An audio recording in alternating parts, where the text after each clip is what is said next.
Let me just close this. What's up, everybody? Welcome back to the channel. Opportunity of a lifetime. I mean, Drip right now really could be the opportunity of a lifetime with everything that's going on. As you can see, I tried to make a more positive clickbaity title. You know, fuckers on Twitter hate that negative clickbait stuff. So try and clean my act up a little bit. All right, look, with everything that's going on right now, we are in a period. I don't know about you guys, like for the first time in the bear market, I'm starting to get like really excited. I am of the opinion that right now we are heading into the bowels of the bear market. That if we play our cards correctly, if we're dollar cost averaging into our favorite cryptos, this really will be, I believe, an opportunity of a lifetime. And right now with Drip, I mean, I keep seeing these big buys coming in. I'm going to show you some of the buys that I'm seeing. You got to understand something a little bit. So obviously, you know, I'm a big Bitcoin fan. If you're into crypto, even if you're not a big Bitcoin fan, you could probably make the argument or not disagree with the argument that Bitcoin is going to be around for quite a while. The reason why I'm so hyped up about this period in terms of a buying opportunity. If you look at it, Bitcoin is having diminishing returns. So each 4-year cycle, the amount that it's gone up in terms of percentage has gotten lower. And I think that's going to continue. And who knows how long these 4-year cycles are going to last. There are lots of people that say it's not going to last. The value of Bitcoin will start to flatten out. Regulation is going to come in. Big institutional sovereign wealth funds are going to flood the crypto gates, primarily just in Bitcoin. I don't have a clue how high it's going to be. I've heard these crazy numbers. I mean, I don't know. What didn't Cathie Wood, isn't she talking about like a $2 million Bitcoin by 2030? I don't know. I don't really see it going that high, but yes, I'm with you.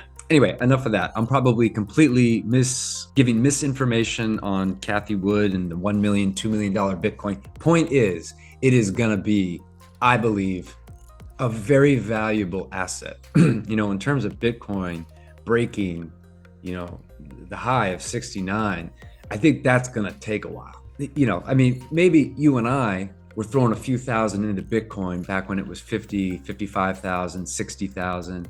Okay, but there were people that were throwing in $1 million. Believe me, they want nothing more than to just get their money back, to just break even. And there's gonna be a lot of that along the way. So there's gonna be a lot of resistance. All right, but what does that have to do with Drip? Well, this price range is really kind of proven. I mean, it's holding on, and it's been, I mean, every time it comes down, I see these buys come in. Right back up, but then of course it gets eaten up. So I get it. I mean, there's both big buys and big sells, but there are people that believe the value of Drip Network and the longevity of it with the kind of money that they're throwing in here leads me to believe that this thing has legs, okay? So I wanted to show you guys something. Here we got the Drip chart. Now, you know, I keep talking about Bitcoin and the market and stuff like that because I do think that what the market does affects everything, right? What Bitcoin does affects the whole thing. And same with the stock market. You know, I do think we are going to become uncorrelated with the stock market. That may not happen for a few years, but right now, there's definitely a correlation between the overall economic environment, stock market that Bitcoin does follow. I look forward to when that finally breaks. But what I wanted to show you guys was looking at history and how history repeats itself and that there's cycles. We talk about it all the time. There's drip cycles, there's Bitcoin cycles, crypto cycles, and then there's even human emotion and cycles. So if we take a look at the Dow Jones back in, and I was watching this today, right? So this is not completely me. I'm kind of copying here a little bit, but I thought this was really cool. That Gareth Soloway brought up in one of his videos. If you come back to the Dow Jones, 1915. Look what happened here. So these two pops, right? You know, we have electricity starts to become a lot more available in homes. People are using it more. They're starting to use it for appliances, right? Okay, we're seeing consumerism really start to take off in this country. And right here, we get into the 20s, and this was known as the Roaring 20s. And look at this. An enormous amount of stimulus was going into the country. Now, if we come over to the S&P, take a look at this. This is the S&P 500. And right here we have, what's this? This is when the internet starts to become more common in our household computers, right? The internet was invented, but there really wasn't a whole lot to do on it. And then people started creating companies to put on the internet. And then we had the .com, craze that went up like this. And then we saw this correction. All right, then we have another one just like this. And remember, these are the two incidences, right? Of course, here people are creating mortgage-backed securities and derivatives and telling people who cannot afford a home that they can. That's a whole other thing. But anyway, then we have the crash of 2008, and then stimulus starts coming, and boom. Then we have this crazy bull run, right? Comes up here. This is what we've been experiencing. Of course, we had the COVID dip, but then it shot back up as stimulus came in. And now we are right here. Look how similar that is. It's almost eerie how similar that is. This is early 1900s, S&P. Now, obviously, we're right here. So what could happen? Because we're like right around here. If we're comparing the charts, and look at this, comes down. And now we're in the Great Depression. Now, the Great Depression lasts, but the people that were able to buy during here and accumulate, they got to experience this.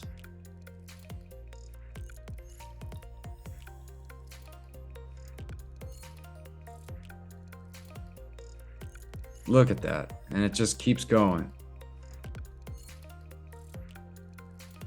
The 80s, you got Gordon Gekko, stockbrokers, yuppies coming in New York. It's all about the money. Obviously, a lot of the people from the 20s are dead at this point, but you get the point, is that the Great Depression, okay, in terms of the 20th century, the people that were able to accumulate during the Great Depression, right along here, built massive wealth. Now look, that takes time. Okay, we're talking like the 1930s, and it didn't really kick off. Take a look here. If we go, it comes back to this high. I mean, that took almost 20 years. I do think we got more downside. I think it's going to be a while before we ever get back up here. There's a good chance crypto and Bitcoin is going to break away from this. And while this is still in a bear market, we could start seeing a huge, massive exodus from stock market and starting to flood into the crypto market. And that's what I believe is going to happen when we have regulation. All right. And so there are things that during this period, if you're accumulating things that you believe in and you're accumulating them, this really could be an opportunity of a lifetime. So of course, I'm a big believer in drip. I love the ecosystem. I love the animal farm. It is holding up. Doesn't look pretty in terms of the price of drip, but it's holding up. It's holding up. So, because I'm all about my drip, and what an opportunity these guys are that are dropping. Well, hang on, let me show you what I mean. Look at this. So this was 54 BNB went into this, right? So over 15,000. Imagine starting your wallet off at 10,000 drip, right? This person probably already has another wallet and they're creating a new one.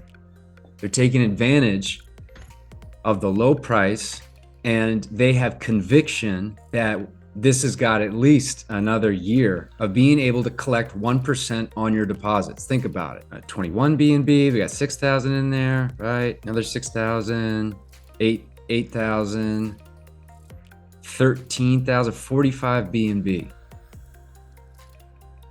This is all today, by the way. These have started to come back in, and it's pretty cool to see. And so we're at a level right now with where it's really holding up at that 150 area. Now, will it go lower than that? Yeah, it very well could. But people still believe in it. They still believe that the coins have value, no matter how many are being minted. Animal Farm is working.